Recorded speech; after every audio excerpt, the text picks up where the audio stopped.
Hydraa commissioner A V Ranganath deputy CM Pawan Kalyan తో భేటీ అయ్యారు. హైదరాబాద్ లో హైడ్రా ఎంత పెద్ద సంచలనంగా మారిందో ప్రత్యేకంగా చెప్పవలసిన అవసరం లేదు.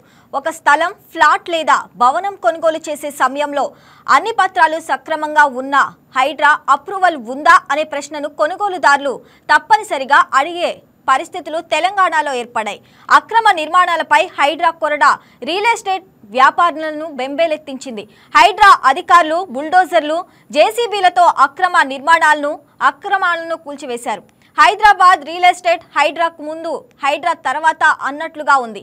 తెలంగాణలో సంచలనాలకు కేర్ ఆఫ్ గా నిలిచిన హైడ్రా కమిషనర్ ఏవి రంగనాథ్ తాజాగా AP deputy CM Pawan Kalyan తో భేటీ నిర్వహించడం రాష్ట్రంలో సెన్సేషన్ గా మారింది. హైదరాబాద్ లో హైడ్రా వంటి ఒక వ్యవస్థ మంచిదేనని గతంలో పవన్ కళ్యాణ్ అన్నారు.